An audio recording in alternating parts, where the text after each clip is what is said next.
Okay, mom.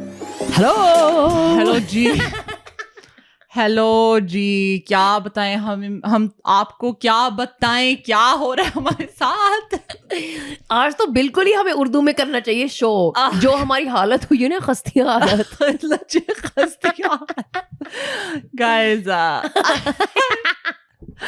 I was telling everybody I'm like you're gonna have to like pick up my lash from the floor after the week we've had okay girl 2 weeks the last 2 weeks we've had oh my goodness but before we pick up Hina's lash let's leave it on the ground for a second so y'all subscribe to the channel I'm only gonna pick up her lash if you subscribe to the channel. You better subscribe. Don't leave me down there dead. Come on.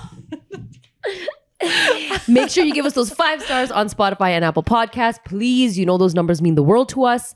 And make sure you are following us on OK Mom Podcast.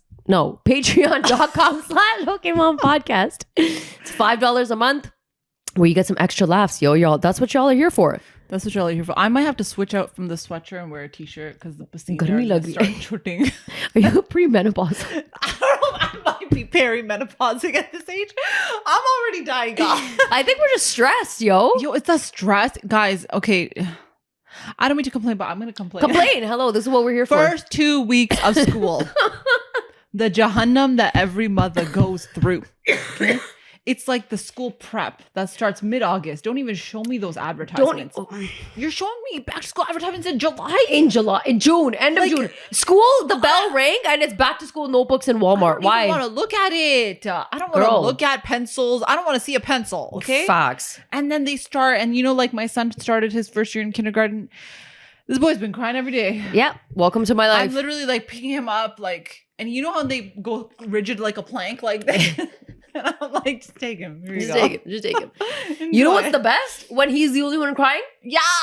My kid's the only one crying, yo. And everybody's like, bye, mommy. Yeah. See you soon. Yeah. And all the other moms are like staring at me like, you're just going to leave your kid while he's in mid tantrum? And I'll be like, bye, peace. Straight up. Bye. Straight up. You're going to be fine. You're going to have a great day. Bye. Love you. And sometimes the teacher's like, you can come in. I'm like, don't invite me in. It's only going to get worse. Yeah. I'm like, no. I'm not coming inside. And then he's like, mommy. I'm like, see ya. And then you get in the car, you close your car door, and you're like, yeah. First kid though, I cried. I'm not gonna lie. First child, when I sent my daughter off to school, I swear to God, I cried in the car. I cried because I had them in Montessori and daycare. Oh, it's when I put them in there, I definitely cried in the car. It's like they're such small babies, and like I was just staring at the camera the whole time. Oh my God! Because the Montessori and daycare has a camera service, and I was just staring at them all. Mine didn't even have one. Imagine the PTSD I had. Girl, it's a double-edged sword. Because either you're like happy that you can see that they're okay, but also you get so attached to the camera that you never turn it off. I can see myself doing that. And that's like not healthy for you. Yeah. Or it's like you see your child crying and you're like, where's the teacher? Yeah. Why isn't she doing anything? Why hasn't she gone and consoled him? Yeah. Meanwhile, the teacher's probably like, yo, he needs to grow some thick skin. Yeah, that's true too. That's true too. That's true too. It's a double-edged sword, but I can't live without it. So yeah, it is what it is at this point. Woo. All right, you guys. Just an FYI, your girl is obviously suffering from a nasal throat congestion. God, I don't know what it is. I think if you like started singing the song, it would sound really good though. Which song? I don't know. Just sing some. They're like, oh, are we just auto-tuning now? So anyways, like but I'm already apologizing for any cough attacks, laugh attacks that will happen. I don't want to apologize for the laugh attack. For the cough attack, I'll apologize, okay? But they're not going to get the virus. I am. So it's okay. You can deal with it. All right. You ready for a segment? I'm actually excited. I brought it back, y'all. Let's go. So we have been, for the last couple of episodes, we have been doing like, we're going to say a phrase and you have to convert it in Urdu word for word. We have to say a phrase, you have to convert it in Punjabi word for word. I actually really like this segment. I know. I love it too. We need a name for it though. Urdu mein, like Urdu mein baatein. That's so nice. It has to have like a zing to it. Like what? Urdu slang. No, Urdu slang? We'll think of something. Give us a name. We'll think of something. Yeah, y'all give us a name. Put some work in. Come on. Har waqt main kaam karti rehti hu. Okay, so these are not Gen Z slangs. These are not like street slangs or whatever. Okay. This is literally common phrases. Okay. And you need to translate them in Urdu. My topi is on. Okay, I'm ready. Okay, ready? The first one? The ball is in your court.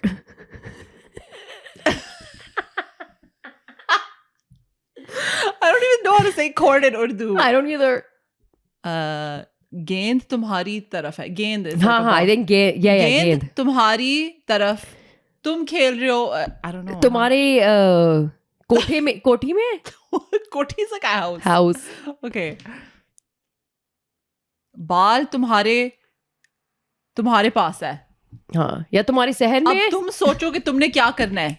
फिर मुझे बताओ. Ready for the next one? Yeah. Break a leg. मेरी लात टूट गई. मेरी नहीं, किसी और की तोड़ो. It's a break a leg. Good luck. Hopefully your tongue breaks. How do you even say that?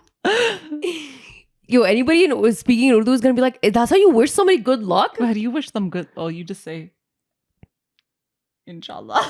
Yeah. That's it. Tarakki karo. हाँ, तरक्की करो. Tarakki karo. Yeah, that's it. Spill the beans. Rajma गिर गई.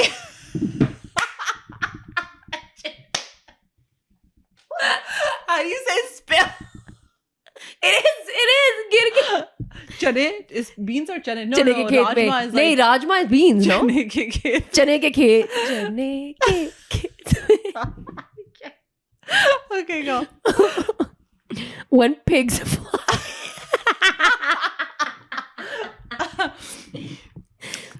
ये बात उस दिन मैं मानूंगी जब सूअर उड़ेगा. क्या?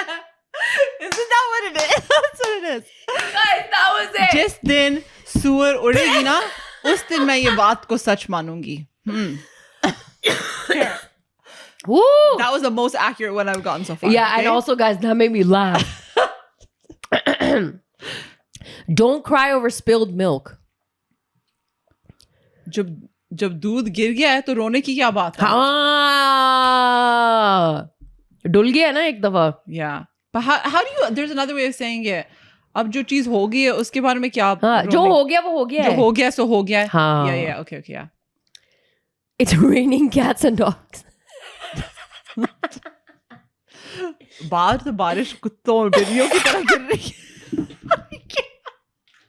Is that not how you would say it?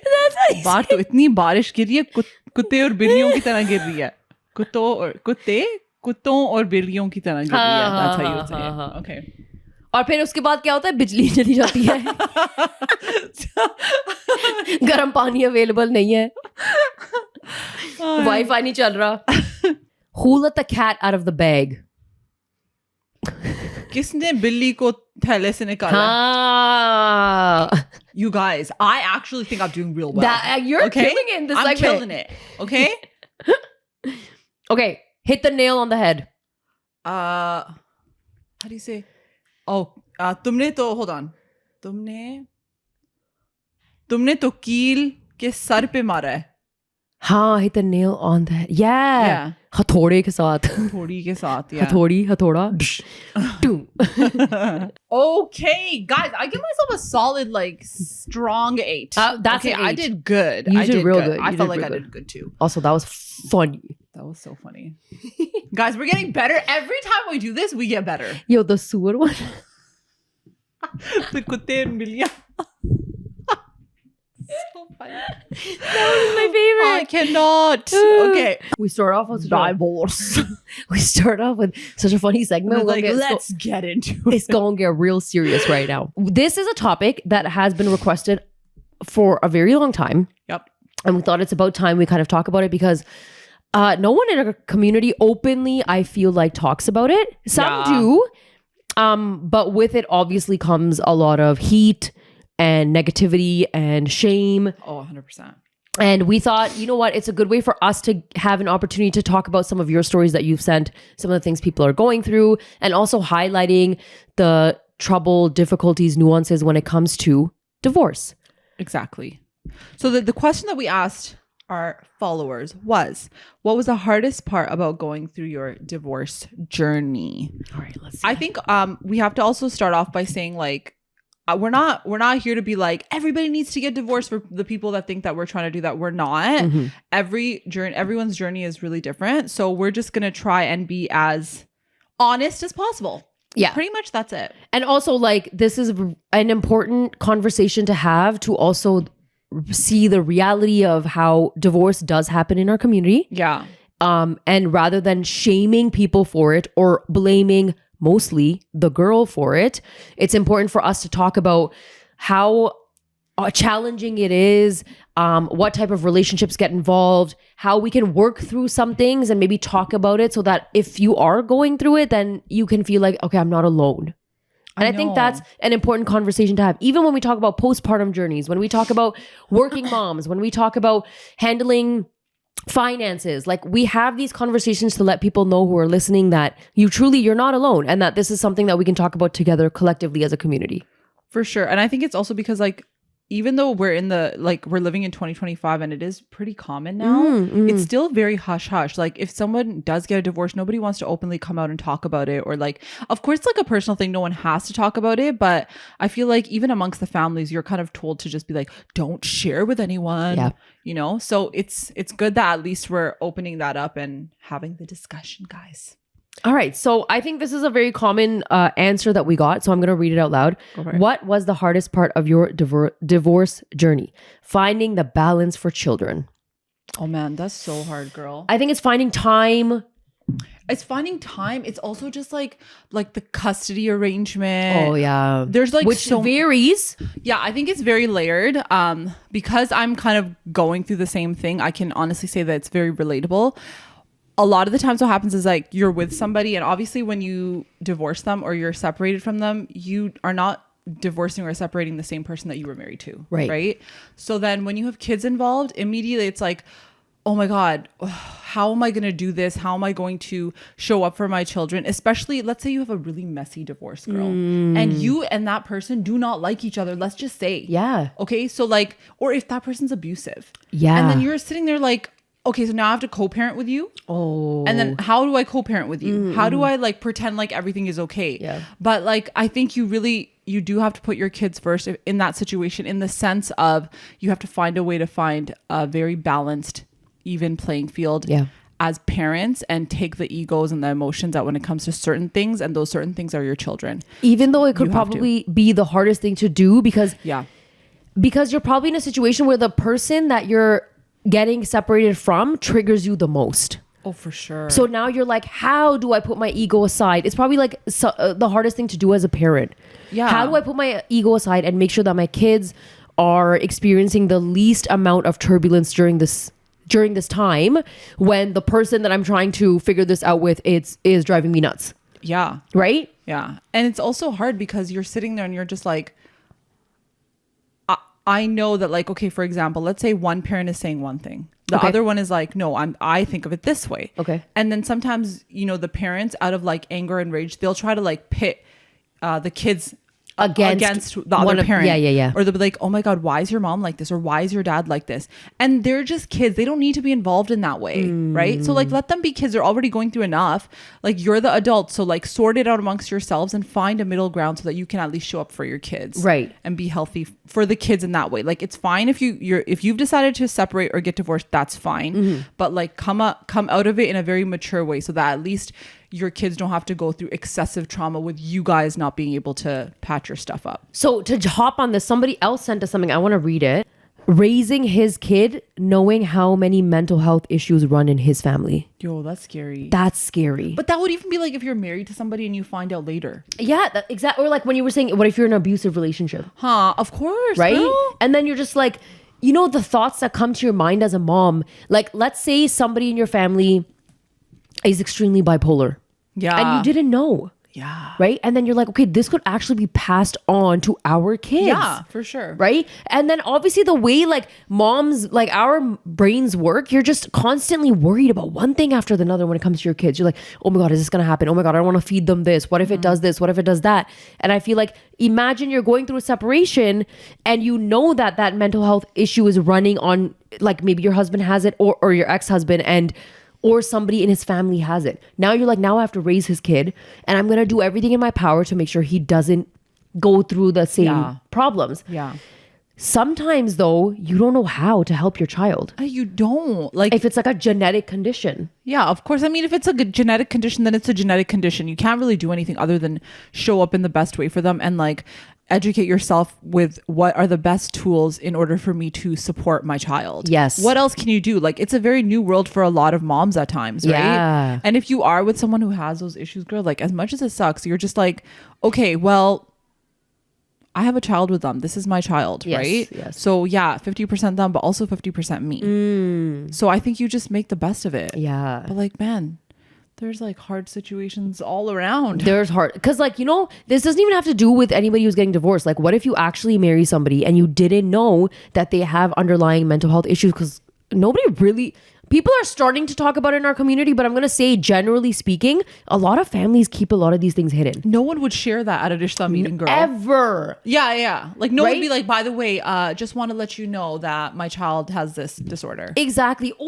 Or because nobody talks about it in the family, maybe your husband doesn't even know he has it. Yeah, and you know what? That's the thing that a lot of even us in our age, we don't even know the things we have up until you grow older and you're like, this doesn't feel right. Yeah. You know, and then you discover it later. And I mean, at that point, it's like, what can you do? You discovered it later. You didn't know. But for the people that did know, like that's something that you should have brought that up, especially if it's something that's like life altering. I agree. Right? I agree. And of course it has an impact on your kids. But I think when it comes to like the divorce separation part, the harder part is that, okay, if you were still like a family unit, right? And it was a healthy family unit, you work on it together. Yes. But when you're not together, then it's like, let's say you have 50-50 custody, then he's with you 50% and then the child is with the dad 50%. Yeah. And your parenting styles could just change after the divorce or the split. Yeah. So that would probably be the hard part. Yeah. The hardest part of going through a divorce, feeling like I needed to justify myself and defend my decision.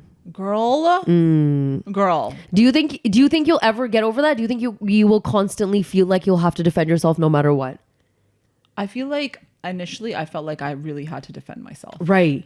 But I do think you get over it at one point. You know what I feel like happens when you go through something like this? Yeah. Because it's so taboo, girl. Like, because it's like, it's still taboo. I don't care what anyone says. Like, people still are like very hush hush about it, right? But you go through it and then randos will ask you, okay? I've told her so many stories. She's well aware. The desi aunties, bro. Yeah. And they ask you these questions and there's like, hua? You know, why didn't you try? Did you go to counseling? And it's just like, like अपने बच्चों का सोचो, and it's just like सोचो खुद तुम कैसे संभालोगी. And sometimes you're sitting there and you're just like, initially you want to defend yourself, right? Because you're just like, no, but you don't understand, but you don't understand. But then you come to a point where you're like, they will never understand because no one lived in the marriage like you did. So do I need, like, what do I gain from having to justify myself? Even if I said Aruj, like, and even if anyone that's gone through it, guy or girl, you guys will understand. You say something, like if you say to me, oh, but like, didn't you try harder? And I say to you, no, but Aruj, like this A, B, C, D, E, F, G. Okay. And then you're just like, oh, okay, I understand. But maybe your thought is still like, no, but if it was me, I would have tried harder. I would have tried harder. Right? Yeah. Like that doesn't seem like it's a big issue to me. Yeah. But then the issues that are big to one person may not be big to the other person. They might have issues that are big to them that may not be big to someone else. So I don't feel like there's ever a need to justify it. And I also just feel like I don't think that there's ever a need to tell the inner details and inner workings to anyone other than people that you want to tell that to. Because girl, you share those inner details and it still isn't going to change anybody's mind. Straight. And then it's like broken telephone going to the entire dunya. Like, and you're still going to get blamed. Oh, for sure. You're still going to get blamed. So it's like, yes, I feel like you always want to run to your defense because you want to tell people like, no, I'm not making this decision. It's not a haste decision. Yeah. I have thought it through. I have been in this marriage. You don't even know. You were just an invite at my wedding. Fam, that's all you were. Or you weren't even an invite. For real, because I X'd you off that list. Now you want to know the inner workings of how my life was for the past 8, 10, 12, 15 years? I don't think so. That's not how this works. Or it's like when people like look at your Instagram or like they see you out and about, okay? And then it's like, but you seemed like you were so happy.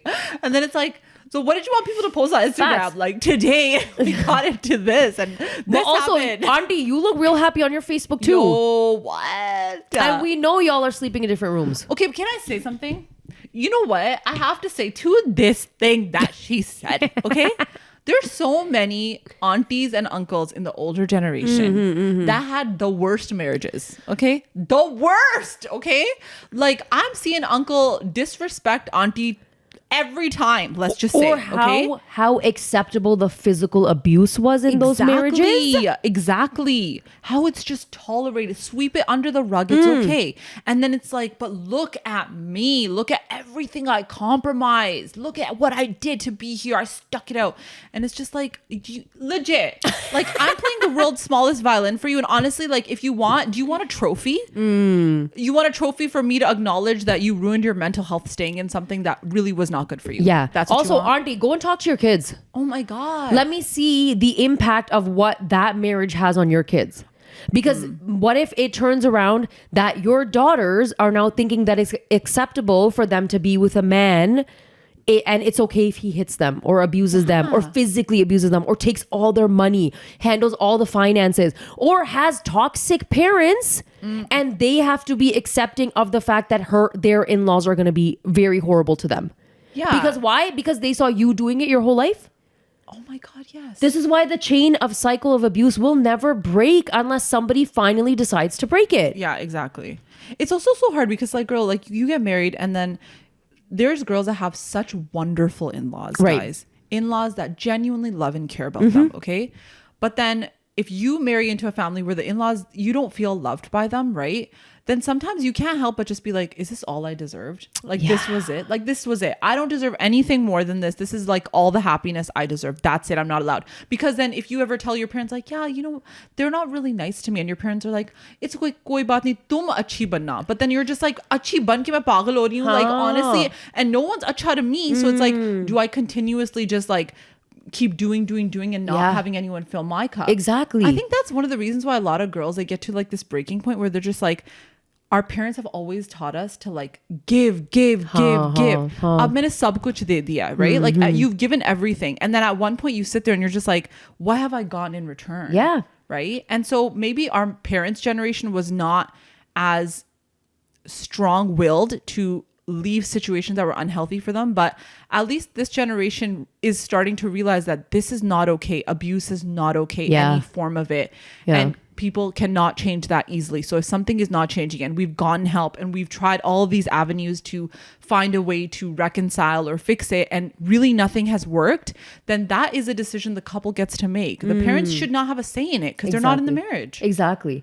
I also have to say, and this might be a hot take, but I have to say, I feel like a lot of people from that generation, they never talked so much about like how horrible maybe their in-laws treated them or how little respect they received from anybody. Maybe the dynamic of their sister-in-law, puppo rishte, jo bhi hai, they never mentioned it, right? And then you go to them and you're like, yeah, well, I guess like my in-laws are just mid, or like, I don't know, they don't really give as much as I give to them. Yeah. And then your parents or like somebody from that generation will be like, this is just the way it is. Because even that's all we experience. That's all there is. And you're wondering like, so every girl for the past God knows how many generations thinks that this is all that they deserve. Yeah. Also, we are constantly being treated so terribly, but then when you guys get bahus, you're not going to change that. You're not going to make her feel like she is worth more. Yeah. And then I should just accept that this is how it's going to be forever. Yeah, girl. Yeah, that's what I'm saying. You know, there comes a time, girl. There comes a time in everyone's life where you literally sit and you reflect, okay? Right. And you're just like, do I want the next 10 years to be like the last 10? Yeah. Literally, okay? And you sit there and when you're reflecting and you have that aha moment where you're just like, this is not what I want. Yeah. Right? Or like, I never thought it could be like this. Yeah. And you do think and you're like, okay, so puri jo meri zindagi ab reh gayi hai, I'm just going to have to live like this. The whole rest of my life. It's a long time. It's a long time, guys. And also, when you're young and in love, you're like, forever young. I want to be forever young. But then 5, 6, 8, 10, 15 years go by. And then you're like, now I have to go through another 15 years of this. Like, I celebrated that silver jubilee, but I gotta want the gold. Am I going to make it to gold? Because it seems like a long trek right now. That's what I'm saying. Yo, also, if I make it to gold, do I have to gift her gold? Because that seems to be the pattern in my marriage. Someone said, okay, so I guess similar is like my parents and their what will people say or log kya kahenge. लोगों ने हमेशा कुछ ना कुछ कहना है यार. Yeah, but it's like, okay, even if it wasn't like a divorce separation situation, Yeah. anything outside of the mold Yep. is like log kya kahenge. Yeah, 100%. Right? And really it's like you can't, I know our parents are so concerned about that. And you know what? The truth is, to an extent, we all are. Yeah. It's just the way of the world. We all are. But I think when it's like a life decision where you are genuinely leaving something that has not been healthy for you, and I really do trust the women and men that leave, because I feel like when you experience it, you have a different look in things. Okay. And a lot of people don't ever, nobody goes into a marriage being like, yay, I want to get divorced. Why would you get married then? Right. Yeah. So you go in being like, this is a forever thing. Right. And I think when you leave and you go to people that you love and you're just like, first of all, it's like, there's so many moments in that whole process where you're like, okay, am I even okay? Is this what I want? And you go back and forth so many times, girl. And then eventually after you're like, no, this is what I want. Then it's like, oh my God, I got to talk to my parents now. And then it's like, you talk to your parents and it's like one hurdle. Then it's like, I got to talk to the siblings. Then it's like, I got to talk to this person. And you're like terrified throughout because you're just like, I'm already like scared on how to juggle it. Right. I'm like wondering what they're going to say, because if they say something to me that hurts my feelings, immediately my thought would be, okay, so like you didn't even think, like, imagine everything that this person's gone through for them to come up to me and say it. Right. Yeah. It's just, well, what are people gonna say? Yeah. Right. Forget the fact that it's your son or daughter going through it. It's Right. just like, what are people gonna say? Yeah. And it's just like, you know, there's like so many stories. There was this girl, I think she was like in Chicago and she was a photographer, and she divorced a guy. Okay. And she was like worried that he was gonna like hurt her. Okay. I'm not sure exactly like what the inner details were, right? But then he did end up murdering her. Okay. What? Yeah. He ended up shooting her and he killed her. And it's just so sad because it's just like, you don't know what people can do and you don't know what people are capable of. Now, like, she may not even have told her entire khandan that like, oh, this is the situation. And this guy's a psycho. Right? Yeah. God knows what people think if that hadn't happened, right? But then there's people on the other side of it being like, but did you try? Yeah. But did you put work in? Like, You're just being dramatic. Yeah. He can't be that crazy. Exactly. And then you realize that, you know how they say like a divorced daughter is better than a dead daughter? There's some instances, guys, where these things are real. Parents need to really be there to support their kids and understand that like majority of the time they're not raising laluhans. Okay. Like, let's just say it for what it is. Like, your child comes up to you, especially girl. I say this as a girl. Okay. Yeah. I do feel like guys have it a little easier. I do feel like that. Okay. I think girls have it harder because there's a lot of pressures on us. Yeah. To hold up the family reputation. And I think when a girl comes up to her parents and says something like that, like, please, parents, do not take it lightly. Do not. It might be a shock at first. Yes. And you might not know what to do or how to handle it, but do not make it a situation where you're just trying to find a solution, and that solution in your mind is to make her stay. Yes. That's what I'm trying to say. Like, initially, I know when you hear something and it's shocking, take it in, take time to process. All of that is understandable, but don't push her away. Don't sweep it under the rug, and make sure you're constantly openly talking to her about, okay, so what happened? Try to find the inner details, because as daughters, we don't share our inner details of our relationships with our parents. Hell no. That's the last thing we want to do, because the last thing you want to do is ever burden your parents with your own marital problems. But which means she probably didn't even share anything with you, but now she's coming to you. Or like in this case of the girl in Chicago, like if she's going to someone and she's telling them something, it took her so much himmat to even come and have this conversation with you. So now take that, create a safe space for you to figure out what to do that's going to keep her safe. Exactly. I think most of the times, like, now we're parents and we realize, like, if one of our kids ever comes to us and says something, like, your first thought, as much as it is shocking, right? Because you don't know the inner details, should just be, let me just take a moment to listen to her. Right. What is she saying? Why is she saying it? How can I be of support to her? Right? Because clearly something isn't right. But also, okay, can I go back to this log kya kahenge thing? Yeah. Girl, even when you do something quote unquote that's seen as like a very great positive thing in our society, even then it's log kya kahenge. Yeah, of course. And it's like zyada apni achhi baatein na karna kyunki log nazar laga dete. And I'm like, I honestly, yeah, but अच्छी बात भी नहीं कह सकती तो बुरी बात बुरी बात definitely नहीं. Okay, like girl, you put your kids in daycare. Oh my God. Log kya kahenge? Hi, you're working and you have small kids. Hi, log kya kahenge? It's वो too modern. कहेंगे. हाँ, but then you also stay at home and there's like ये तो and कुछ take care of करती your नहीं kids. है. ये तो कुछ करती नहीं है. इसकी कोई ambition नहीं है. उसने तो अपने बच्चों के कपड़े भी नहीं बदले हुए थे. And you're sitting there like, brother, उसने vacuum भी नहीं किया आप था. बदल दें फिर आ गई हैं बात करने. Like you come change them then. You're such a big issue. Or the whole like if she stays at home, they're like, oh, फिर पढ़ने क्यों गई थी पहले? God. Like this log kya kahenge is going to be in our community, I think, forever. No, it's never gonna go away. It's never gonna go away. I told you it's their bread and butter. Man. If they cannot do this, what are they gonna do? Like literally, like It's the makhan on the roti, okay? It legit is the makhan on the roti, okay? Like if they don't have this, okay, like the chugliyan di raniya, like they have nothing, girl. They ain't got nothing, okay? Chugliyan di raniya. Like they have nothing left. Woo. Oh, this Okay, one I go. really like. Yeah. What's the most difficult thing you have been experiencing during your divorce? Trying to rediscover myself post-divorce. I like that one. Yeah, girl, it's hard. Yeah. And then somebody else wrote, having to deal with the emotions within yourself. Yeah, you know what one of the hardest thing is when you go through it? It's like you have this like thought when you get married, right? Where you're like, oh, it's gonna be like this, it's gonna be like that, it's gonna be like this. And then when it ends, whether it was you that ended it or the other person, you go through this process where you're so sad because you're just like, oh my God, like how do I start again? Yeah. And you're just scared, you're sad, you're lonely, you feel like you wasted years of your life. There's so much like sadness associated with it. And sometimes you also feel like, I don't know who to share the sadness with because I don't feel like anyone will understand, right? Like nobody can really sympathize or empathize because majority of people either, okay, let's say if you're the one that initiated, right? Then people are like, well, you're sad, but you're the one that initiated it.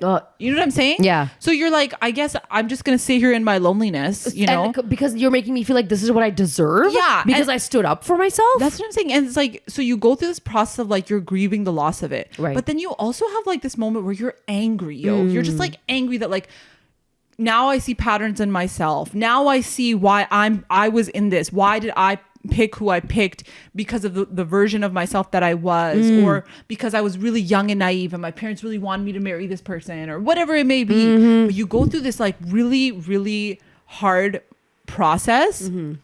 But I do think that when you go through something like a divorce separation, because it's very life altering, it changes you as a person. Right. In many ways, like there's like good to it because you become a very strong person, but you also become someone that is able to like really stand up for themselves without needing other people to stand up for you. Especially if you feel like you don't have any like family or friends that have really stuck by you from the get-go.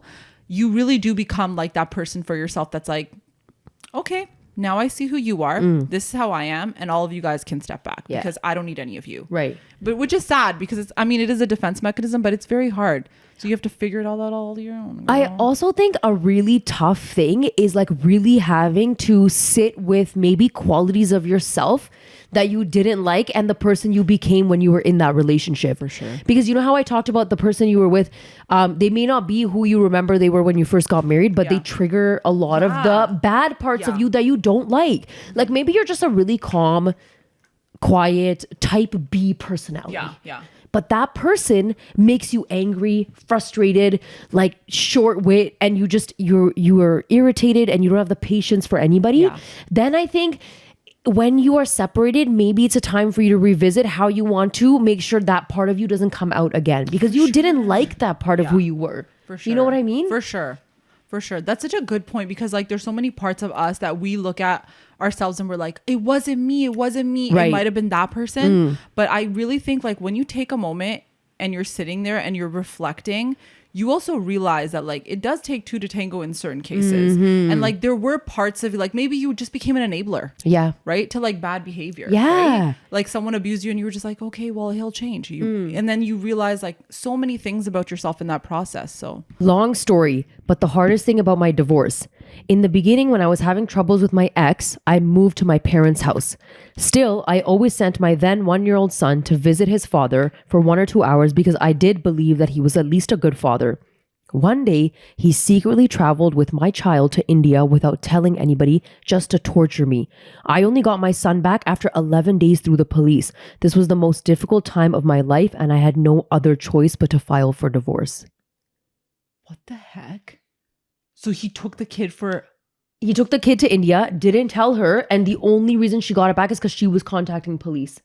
And it took 11 days for her to get him back. That's so messed up. That's scary. Okay, but this is my point. How do you co-parent with somebody like that? That's what I'm saying. Oh my God. And like, imagine the other, like, even if he wasn't physically abusive, look at the torture that he's giving her mentally. Yeah. Look at the way he's like... But also the torture for like the kid. I know. Right? Like you're just gonna like take the kid away from their mom too. A 1-year-old? 1 year old is like you. The babies need their mamas. Facts. Okay? Yeah, they need their dad too. Yeah. But like, you know, let's just Mamas say are mamas. Mamas are mamas. Okay? Like, what? That was so scary. But like, what do you even do in this situation other than what she did? She did the right thing. What else she can did the right do? thing. Literally. What else can she do? Yeah. Girl? Because when she was having trouble, she went to her parents. Yeah. Right? Yes. And now they're aware and you are out of harm's way and you have put your child out of harm's way. Then, because you probably had a lot of guilt, you're like, no, I'm still going to let him see his kid because maybe at least he's still a good right dad. thing. You did the right thing. And then in response to that, he basically kidnapped the son. Yeah, that is kidnapping because they're not allowed to do that. Exactly. What the heck? Oh man, I'm so sorry. Yeah, I'm so sorry that you went through that because I feel like that's major trauma. For real. I would feel so like scared ever like dropping my child off like abvo exactly. Right, you get a flipping Amber Alert on your phone or Oh something. my Like you gosh. don't know. Yeah, because like, okay, let's say even if the kid is old enough and now he's in school. Yeah. And like, what if the dad all of a sudden comes and picks up the kid from school? Yeah. Okay, I can't. This stuff Guys, scares me. There are certain incidents that are so scary and like some people, they really go through it. Like, and then it's like sometimes my you hear gosh. stories like this and then you're like, oh, do you still expect auntie on Facebook? You still expect her to stay? oh my God. You know what I'm trying to say? Oh my God. That's making me so mad. Right? Like, I can't. Oh my goodness. All right, I got another DM. Yeah, go for it. Not me, though. This happened to my cousin. My cousin's husband literally got married to another girl. In that country, multiple marriages are allowed and didn't even tell her until later. He used to beat her up and also the kids. We didn't have family in that country to support my cousin, and somehow that cousin did not get the passport or citizenship of the country despite living there for so many years. He would also take her youngest kid, a few months old at the time, and give it to his new wife. Then when my cousin tried to leave the abusive marriage, he obviously wouldn't support her or the kids financially either. The kids turned on my cousin for breaking their family. Oh man. Despite being a witness to the abuse themselves, they took their dad's side and my cousin had to come back to our hometown. We were all devastated for her, and that's why I feel like a lot of women in my family have trust issues and don't trust men. Well, welcome on the generational trauma. Oh my. Up. I think it just broke my heart when I read the part that the kids just didn't even have the moms back after.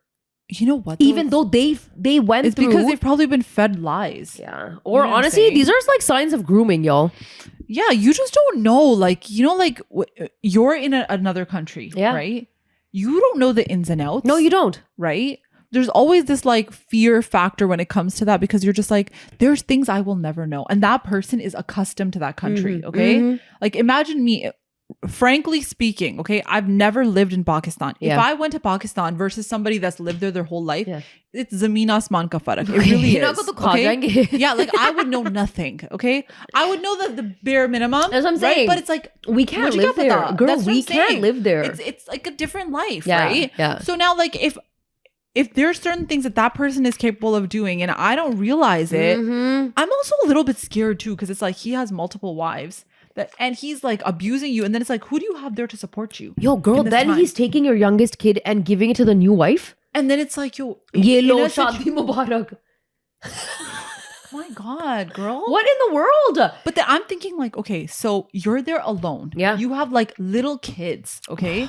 And then it's like this husband who's beating you. So obviously he's like scary. You're scared of him. Obviously. Naturally, if he's like, I'm taking the kid, then you're out of fear for yourself and maybe even for your kids, because you're saying he's beating the kids. You say yes. But my thought is like, bro, like, why are you getting your kids married into families like this? Yeah, but Don't tell me you didn't see any red flags. That's I'm BS. sure you see red flags, but I feel like you just think, oh, like, okay.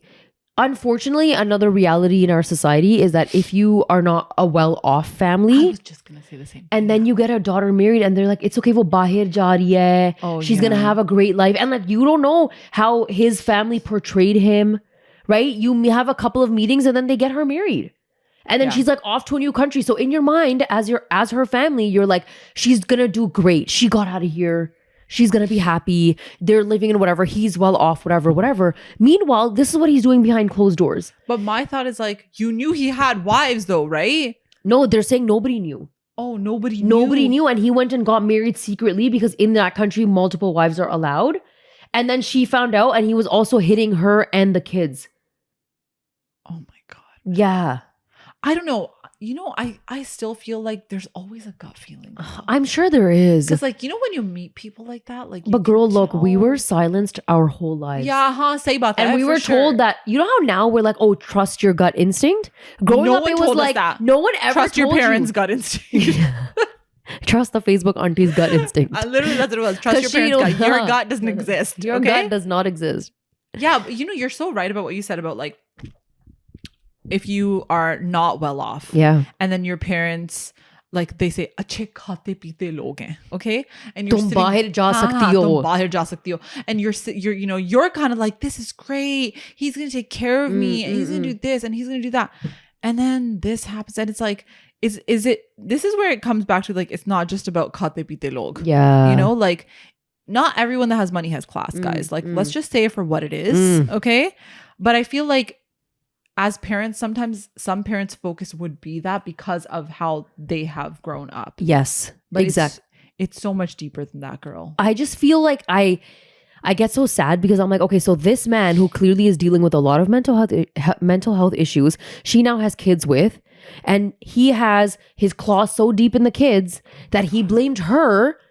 And now she's by herself back at her parents' house, no kids, no nothing, and they're living with the dad.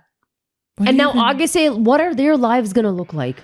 They're just gonna become the dad. That's what I'm saying. They're literally like doppelgangers of the dad. And That's then what it's I'm just saying. like, and it's sad because like they're like, parents have such a heavy influence on children, and like as a mother, like you in a situation like that, girl, like it's almost like my hands are tied. Yeah. As much as I want to say, no, they're not. Yep.